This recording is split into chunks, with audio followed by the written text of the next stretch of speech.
Muy bien, aquí estamos, nuevo bloque, todavía es temprano, vamos a conversar un poco, hemos invitado a algunos especialistas para conversar sobre el tema del tratamiento del caso Ángeles Rawson en los distintos medios de comunicación, porque por cierto ha habido estudios y nociones nuevas respecto de la ocupación que hubo al aire del tratamiento de este tema y la caterva de cosas que se han dicho sobre justamente inexactitudes que se han dicho alrededor de la causa. Para eso tenemos algunos invitados, está con nosotros Alicia Ramos, que es directora de investigación y producción de la AFSCA, Adriana Amado Suárez, que es analista de medios, profesora en la Universidad de La Matanza, y José Machaín, que es consejero en la legislatura porteña del bloque del Frente para la Victoria en el Consejo de los Derechos del Niño, Niñas y Adolescentes y es secretario de Infancia del movimiento Evita. A los tres, muchísimas gracias por haber venido.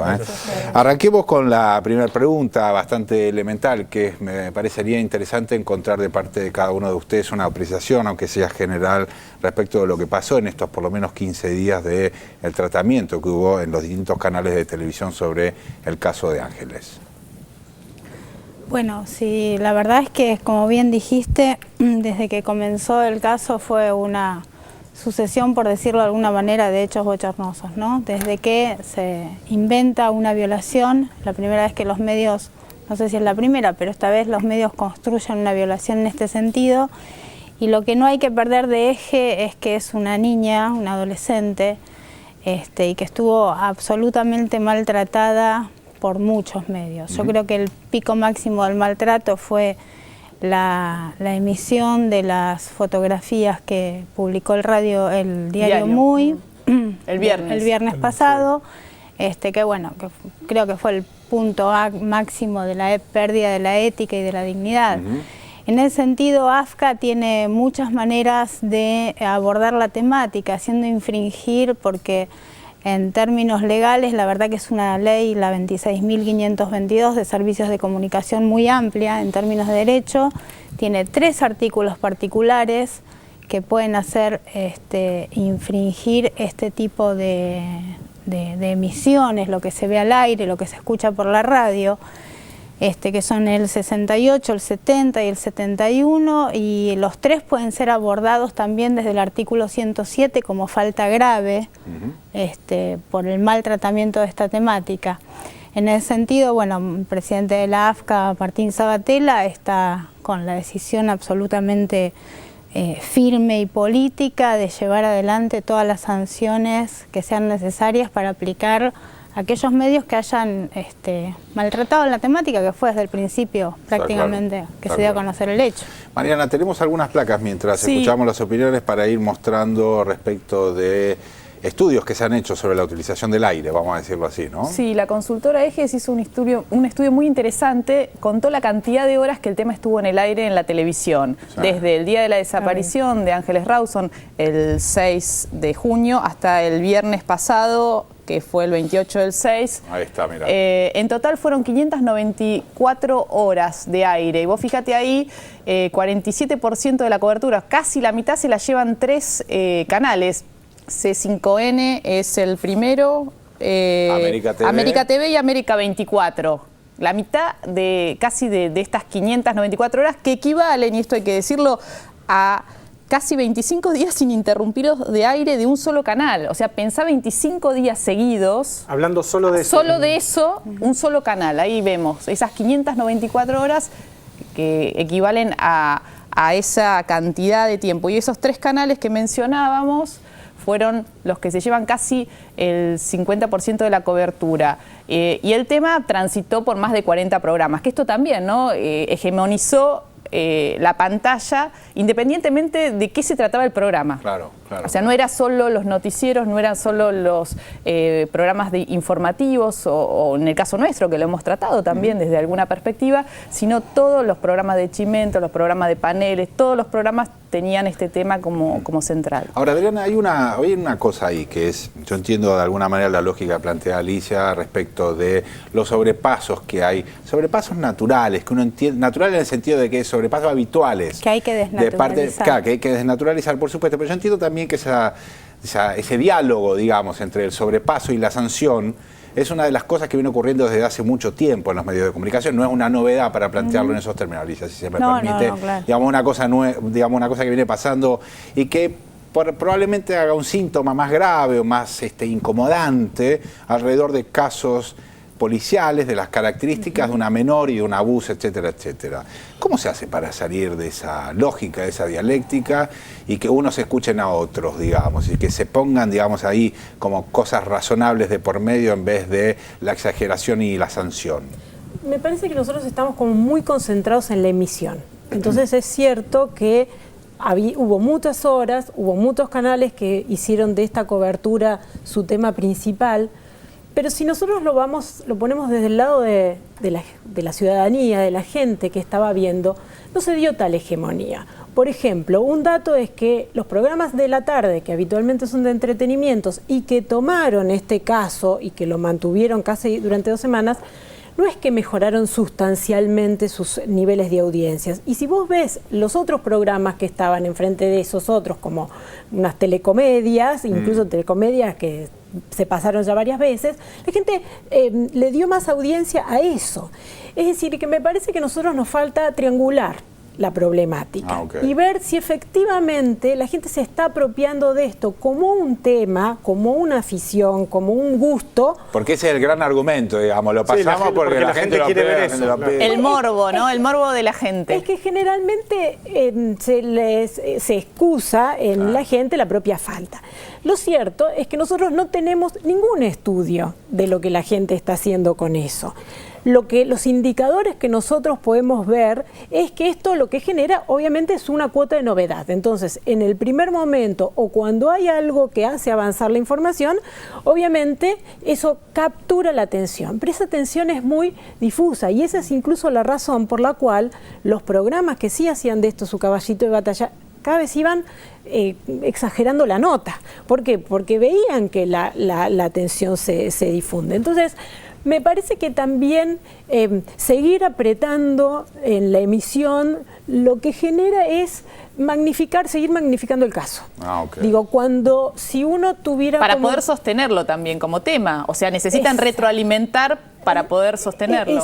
Exactamente, es decir, que fíjate vos que el propio sistema, ¿no?, como que se muerde la cola a sí mismo y lo sigue sosteniendo, cuando en realidad si vos pusieras una oferta interesante que capturara esa atención alternativa, es muy probable que esto se extinguiera. Pero ¿qué pasa? La industria se mira una a otra y dice, ellos lo tienen, nosotros también, ellos lo tienen, nosotros también.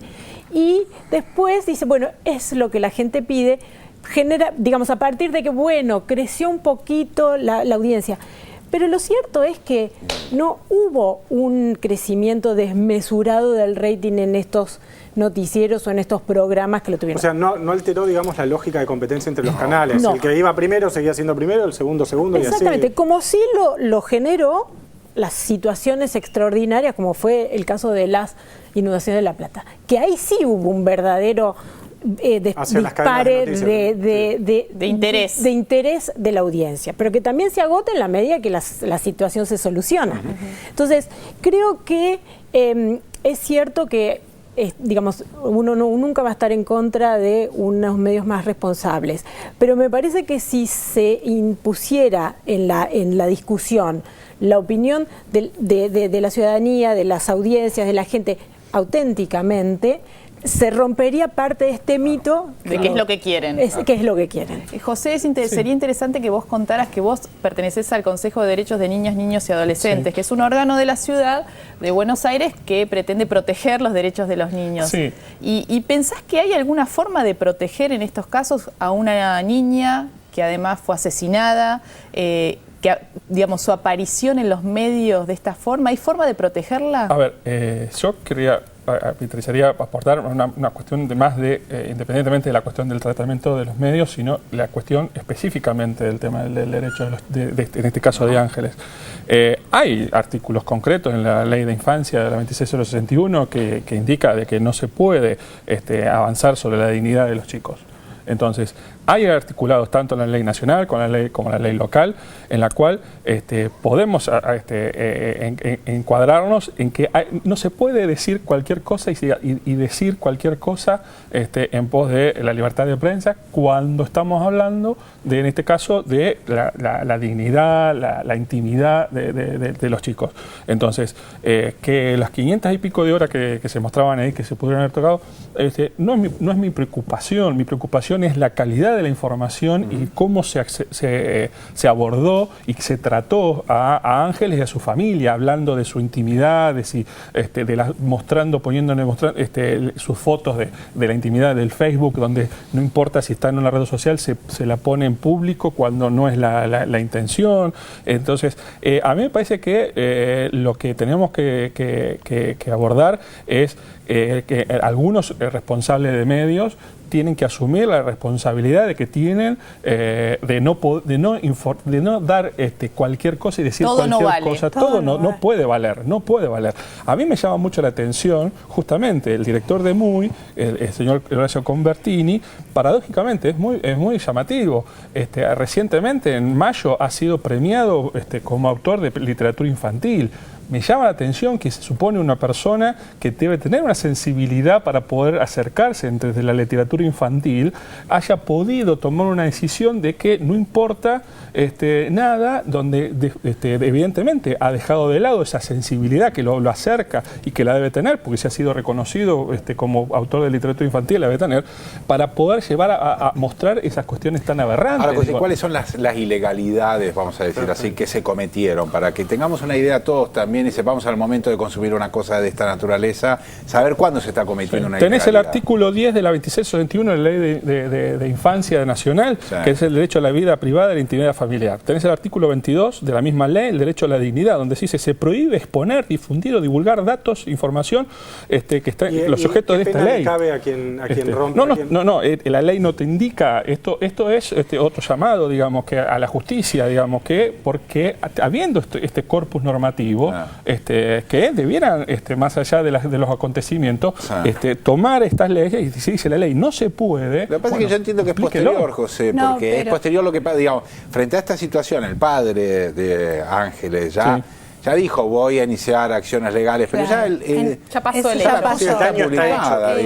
Esto sería, si es posible, y eso lo hablábamos la otra vez con otros especialistas que convocamos, es crear algún tipo de regulación o autorregulación, porque uno cuando habla de medios y habla de regulación siempre genera cierta escozor, ¿no? Sí, si es posible, algún tipo de acuerdo. Yo creo que para no pasar esos límites, porque evidentemente son necesarios esos acuerdos, pues si no los límites se pasan en cosas tan obvias, porque uno dice, ¿cómo se publicó la foto del cadáver de una niña en una bolsa en la tapa de un diario? Y se publicó. Puede haber protocolos, puede haber apelación a códigos de ética, como FOPEA el viernes lo hacía. Ahora, yo creo que ya a esta altura, donde hubo el caso Candela, el mismo al inicio de este mismo caso, el caso de Nora la situación, Dalmazo también se habían publicado las fotos. Digo, a esta altura del partido, los responsables de los medios televisivos, gráficos, no pueden hacérselo distraídos y decir, ay, yo no sabía, no tenía muy claro y entonces lo publiqué porque yo trabajo en la prensa. Yo creo que está claro, se ha hablado mucho,